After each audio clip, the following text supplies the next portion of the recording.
Well, hello plant lovers, it is Matthew in Melbourne welcoming you to my channel. Thank you very much for finding me in the crowded world of YouTube orchid videos I grow in Melbourne, Australia. Cold, cool, intermediate orchids, either indoors or outdoors, or not at all. And I do that without grow lights or humidifiers or any equipment, really, just me and them struggling along together. So, plant lovers of the world, if that sounds like your conditions and interest, do hit subscribe. I post every week. And plant lovers, I am a complete amateur. There are so many failures, but today we are going to celebrate success because it's sort of midsummer here in Australia, although I am looking out and it is overcast and cloudy, but hey ho. And I thought, why not have a look at what is in bloom this midsummer? So no midsummer murders, but midsummer blooms here in my little orchid world of Melbourne. So yes, an in bloom moment. And why not begin, just because I have to hold it up because it can't rest anywhere, this glorious, glorious Dendrobium. Look at that. Now I have made videos about this. This is Dendrobium victoriae-reginae, and it is the most extraordinary thing. It is covered in blooms. Basically every cane has multiple flowers, and this cane has got some buds forming, this cane has got hundreds of flowers, and this cane has just started to bloom. There we are, constant flowers. So, a quick 101, Dendrobium victoriae-reginae is from the Philippines, but it's a higher altitude orchid because obviously I am not in the tropics, and the Philippines, like many places in the world, has a vast array of sort of climatic conditions and a lot of mountains. And the mountains of the Philippines are one of those botanical hotspots. All manner of speciation and variation has occurred there. So the mountains of the Philippines are some of the most orchid-rich places on earth, along with the Andes and the mountain ranges in southern China and sort of northern Vietnam, Laos, around there, the end of the Himalayas. Mountains in a warm climate, which is another lost Nancy Mitford novel, often produce the most extraordinary orchid array, and this is one of them. Care-wise, quite simple. I actually give it relatively bright indirect light, which is not what you will read online. Mostly it's described as a low light orchid. Not the case. It did so much better for me with stronger light. I keep it moist. Well, I water it all year. This is an orchid for me that doesn't have a rest period. I really turn it down in winter. I don't water it that often, but I still water it. And depending on what it's doing, but I also can give it a liquid tonic during winter, which is basically something that's seaweed based or worm based juice. So not a fertilizer per se, but a tonic diluted to sort of 1/8, 1/10. But the thing is that this orchid for me is basically in constant bloom. I'm just trying to think of a period in the last 12 months when it's not been in flower. So in fact, I could make a what's in bloom every month video and it would just feature this orchid. It's amazing. And it has grown like the clappers. And as you can see, we've got lots of very verdant canes with green leaves. We've got new growths coming out the top here and new sort of branches, which are not keikis, coming out of these other canes at the top here. So the flowering cycle is, as you can see, you've got these leafless canes. So it's kind of semi-deciduous, as you can see. The older canes lose their leaves and then start flowering. And like many dendrobiums, it will continue to flower from these canes. So these canes are 2 or 3 years old and they keep producing flower buds, but from different nodes along the cane. So it's not going to flower from the point where it has before. So there's a little old flower spike there. It's going to find a new little node to burst forth and bloom from. But the important thing to remember is don't be remotely tempted to trim off your old canes of your Dendrobium victoriae-reginae. As you can see, this one is deciding to flower quite a bit further up the cane, having bloomed all the way down the end of it previously. Now this cane here is showing us kind of the progression. So as the cane matures, it starts to lose its leaves. As you can see, these are starting to go yellow and drop off. That should just come off in my hand. No, it's not. Anyway, the leaves will turn yellow on a longer cane and drop off. Don't be alarmed.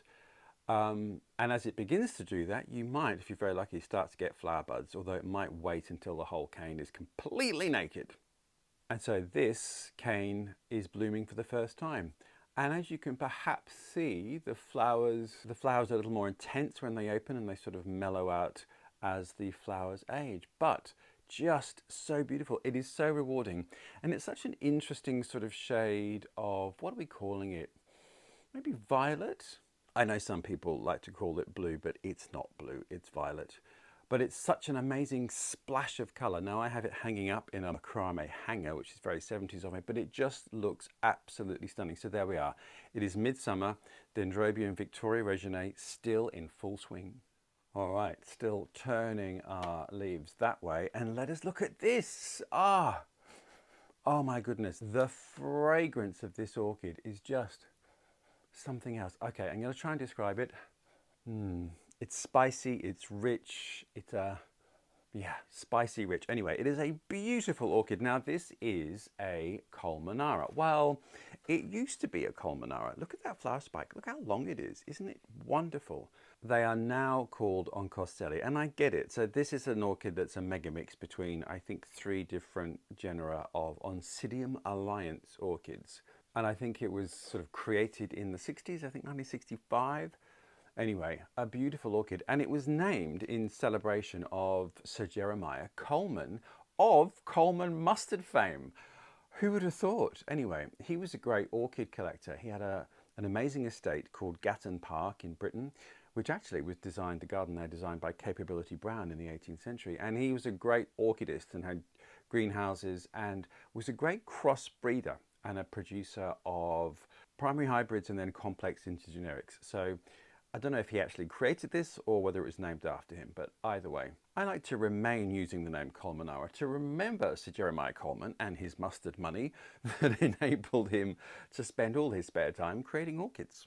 So this one is one of the Wildcat series. Now I'm not sure, there are so many different types. There's sort of black cat and bobcat, and to me they look very, very similar. So whichever one you think, I thought it was black cat, but it might not be. This was a no ID orchid that I bought in those glory days of lockdown, just before a lockdown here in Melbourne. My favourite nursery would be my last port of call to go and have a physical shopping experience, and I would often buy Oncidium type orchids with dead flower spikes, and they were always just called Oncidium. And so I'd have to wait till the following year to see what the bloom was, and this was one of those. So it's a stunning orchid. Now they can bloom a couple of times a year. Mine only ever blooms once a year, but look at that spike. Isn't it just beautiful? The flowers are the richest sort of mahogany brown with these tips of gold. Absolutely stunning. But the fragrance is the thing. It's not overwhelming at all. It's a very beautiful, spicy fragrance that when you walk into a room, you would love. Anyway, not overpowering, but I have this on the dining table and it certainly wafts around and keeps us all very happy. Now, this orchid I've had for a few years and it is coming up for a repot. Very healthy looking plant, but I think it's time to just refresh the medium. So once that flower spike is done over, I might repot it. And in fact, I have another Oncidium to repot too that only flowers once a year, but very regularly. So maybe I'll make a little video about that because I also want to drill holes in the pot. So let's plan that, a little craft session and Oncidium repot. But this flower is gorgeous. So if you can get your hands on any of the sort of the Wildcat varieties, super easy to grow. You can grow them indoors all year. It just needs bright indirect lights, pretty average care conditions. Don't worry too much about humidity. Your inside humidity, you'll be fine. Watering it when it needs to, more in summer and spring, less in winter, but not something to dry out completely. But it has quite fat pseudobulbs, so it can take a little bit of tough care if you do forget to water it from time to time. But this is not one of those Oncidiums that really gets crinkly leaves either, so it's relatively tough. So it's a really great hybrid. If you can find any of the Wildcat types, I would go for them because they're very floriferous. The flowers are always beautiful colors. And I think they're just about all fragrant, so go for it. Let's put that baby up there and go on to the next. Now, I've made a video about this. This is my fabulous Catlay. Now, I know all of you will be going, that is not a fabulous looking Catlay, Matthew. But to me, plant lovers of the world, it is, because I grow, as I said in my spiel, orchids indoors or outdoors. Now, I don't have a huge amount of space indoors because we're in a rental. I've only got one north-facing window. I'm in the southern hemisphere, so the north is where all the light comes. Obviously, in the northern hemisphere, that would be the south. But for me, there's only one window which really gets great light, and it's quite a small space. So For me to have orchids inside that need good light, it's really tricky. So what's easier is if I can find orchids like Exhibit A, Dendrobium victoriae-reginae, that can live outside all year because I can just guarantee the conditions. But that is, of course, determined upon them being able to manage our cold winter minimums. And here in Melbourne, our climate is sort of temperate, or sometimes it's called wet Mediterranean. We don't have the same climatic zones as you do gardening zones in the States. However, in the inner city, our winter doesn't freeze. It gets quite close. It can get to sort of 2 to 3 degrees centigrade, so the high 30s, low 40s Fahrenheit. But generally, it doesn't freeze, and we generally don't get frost in the inner city of Melbourne. So, relatively benign climate. And there are, of course, lots of cooler climate Cattleyas that can manage growing outdoors undercover in that kind of condition. So they can take the cool winter minimums as long as you keep them dry, hence the under shelter bit. And this, Plant Lovers of the World, is one of them. But the thing for me, it has the most glorious fragrance, just like a rose. Literally, it is just like one of those roses that your grandmother may have had in her garden. Well, mine did anyway.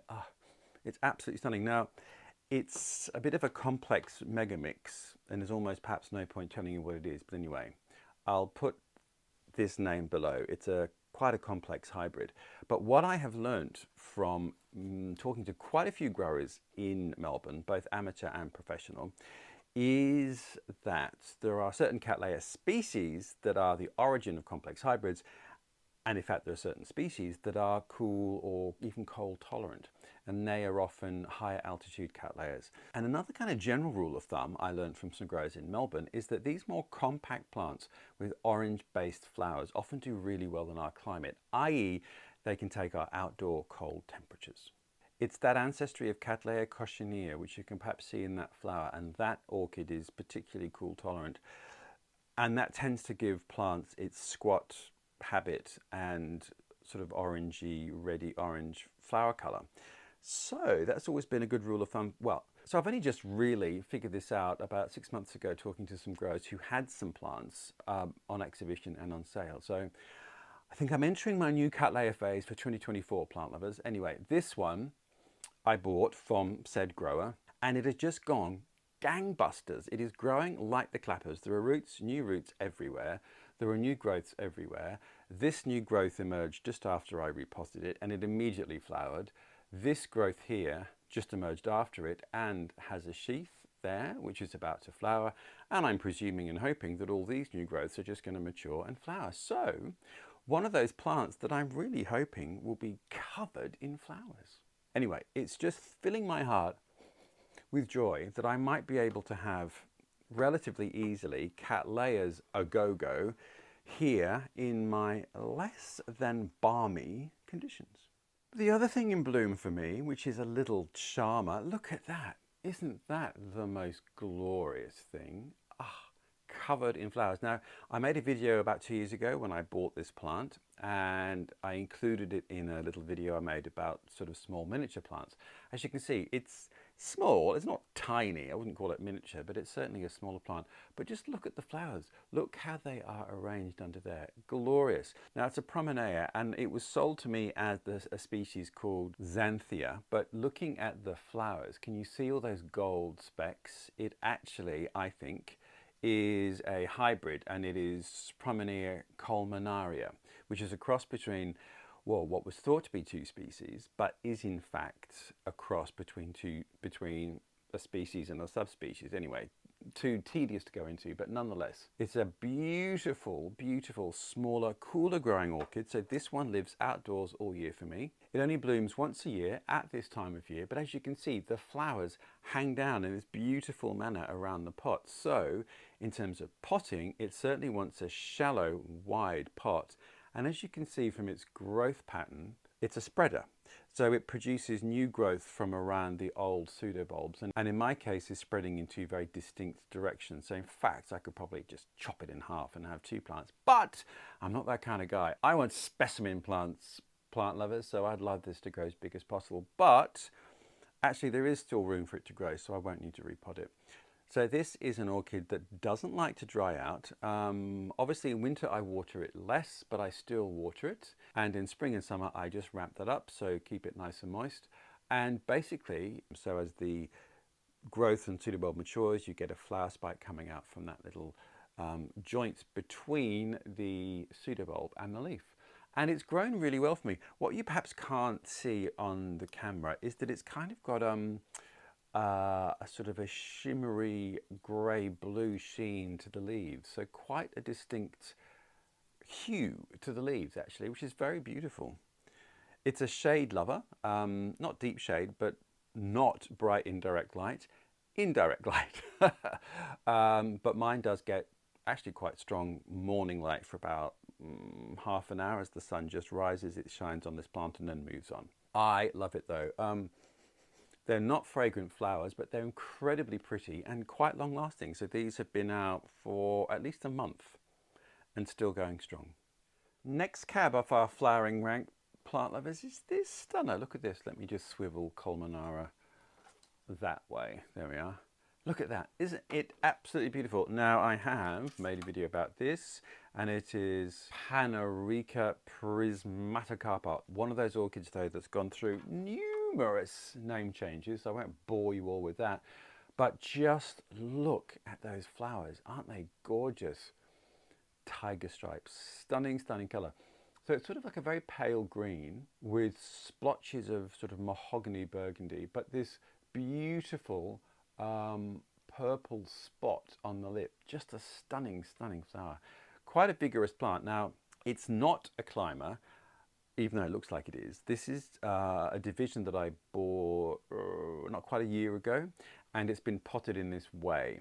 Now, it's more of a creeper than a climber. It just happens to have been potted like that. So when I come to repot this, when the flower spike is done, I'll put it in a wide, shallow bonsai dish, which will make it very happy. I recently just saw some mature, actually quite large specimen plants of this in bloom, and they had multiple spikes and they were growing quite flat. Gorgeous sight to behold. But the thing is, this has now been in bloom for well over a month. Stunning plant, cold, cool, tolerant. It loves my Melbourne weather. It lives outside all year, toning down the water in winter, but not eliminating it, and ramping it up in summer with liquid food and a topical dosing of a slow release fertilizer in spring as well. So it flowers once a year. It's midsummer. This spike started to emerge in spring. It took quite a while for the spike to mature and open, which is fine because the flowers are going to be around for quite some time. It has been open for at least a month, and I reckon I'm going to get plenty more time out of it yet because they don't look remotely tired, unlike me. A fantastic orchid, fantastic. Once was an encyclia, and it's sort of battered around between which house it lives in, but I guess who really cares? The fact is it's stunning, but it's a fantastic, cool growing orchid.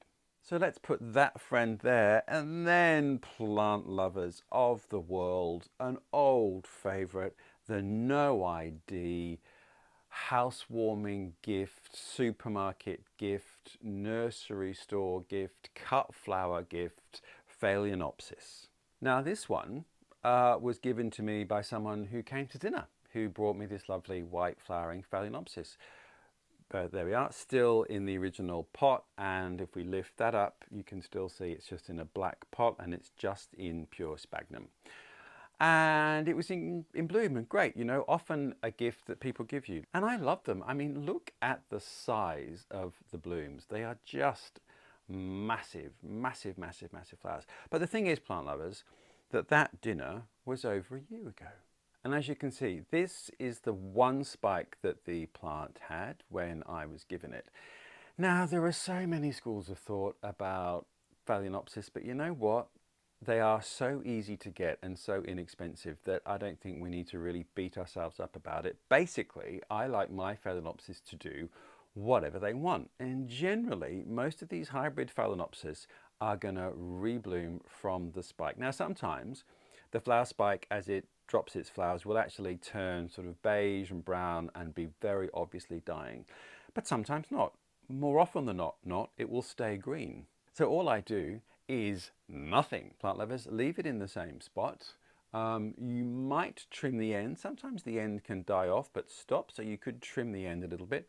But you will find almost immediately at some point along the spike it's going to reshoot, as this one did here. And then we have another spike of flowers. 1, 2, 3, 4, 5, 6 blooms, which I think is probably about the same number that was on the original spike. Now, one of the schools of thought is if you allow a Phalaenopsis to rebloom from the old spike, the flowers won't be as vigorous, they won't be as strong, it is sapping the plant's energy. Well, I don't know. I mean, it wants to flower, and it has. And to me, those flowers are exactly the same size, i.e. massive, as the original spike on the plant that was commercially bred and given to me as a hostess gift. So the moral of my story with Phalaenopsis is I just let them do their thing. If the spike stays green and wants to flower again, I let it. If it doesn't and it starts to wither and die, cut it off at the base, put the plant in a suitable position, which is bright indirect spot, keep it watered and fed, and the following year you will get another spike. So they only, if they're flowering from scratch, as it were, it'll be triggered by a change in the season. So usually as you go into autumn in a cooler climate, that cooler ambient temperature will trigger the production of flower spikes in one of the crevices here. And it will never flower from the same spot. It will always alternate up the branch of the stem. But if you leave the stem, it will just continue to respike at any point of the year. So it doesn't wait for 12 months. Basically, as soon as the flowers drop, within a couple of weeks, or even at the same time as the last flowers are dropping off, you'll get your respike emerging. And then this one will respike, etc., etc. Now you can trim that off if it's aesthetically unappealing. And the other thing I suppose is that they can get quite long and straggly but covered in flowers. So if that becomes a problem for you, you can then just chop the spike off and start the whole process again. But it's up to you. I am a natural kind of guy, and I just like to leave my orchids to do whatever they want, which in this case was bloom again very successfully from the very same spike. Now the next What's in Bloom Cabbage rank is actually so big I can't manage it. It's outside, so I'm dropping in some footage now, and it's an Epidendrum radicans. Now, who knows what the ID of this particular one is? There are many, many, many hybrids of this particular type of Epidendrum. However, this orange one is kind of the classic basic one that you will find in cultivation. There are lots of beautiful colors and forms now, but that kind of strong orange is very close to the original species. Whether this is a species or not, who knows? I kind of don't care. And you know what, to be honest, brutally honest plant lovers, I don't love epidendrums. Now, it's a central to northern South American species and described as pretty weedy. And epidendrum means on or near trees, and the radicans means that it can root along the soil. So anything that has the word radicans as its suffix means it's often a creeper that can root as it goes. There are quite a few orchids that have radicans in that manner. Epidendrum radicans is one because it literally can root as it sort of lollops along the ground. It also scrambles through things, and if you snap a bit off and just stick it in a pot, it will root. It's kind of weedy. Well, in Melbourne anyway. I would say too, where we are in Melbourne, it's probably its southernmost comfortable spot. So mine is outside all year, as you can see, and I literally do nothing to it. It gets watered when other things get watered, and apologies for the plumbago, which is looking beautiful. And actually, doesn't that orange and the blue of the plumbago look really good together? So there's a thing I might think of when we actually move, is growing plumbago with that epidendrum outside in a row, because it will tumble through each other and look fantastic.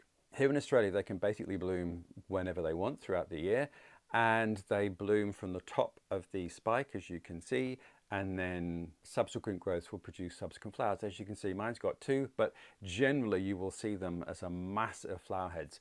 Mine is actually a rescue plant from my mother-in-law, who I never met. She died about 20 years ago, and that was one of the plants that I found abandoned in their back garden. It had been sort of left on its own for about 16 years with no water and direct sun. Now, epidendrums can certainly survive that type of condition because they grow in quite dry tropical areas as well as tropical areas, but they can certainly deal with drought and survive. Anyway, it's a real survivor, that plant, and the flowers actually cut really well because it produces quite a long stalk. You can cut them and they last a really long time in a vase, as do Phalaenopsis, but one of those orchids that is quite easy to cut, and you don't feel so guilty about doing it because the plant will produce a lot of new flowers. There are some wonderful hybrids of epidendrums in are whites, reds, oranges, yellows, pinks, mauves, basically every colour you can get an orchid in, and different forms of flowers too. So there's lots of hybridization been going on with Epidendrum. So if they're your thing, certainly a great plant to grow. Now,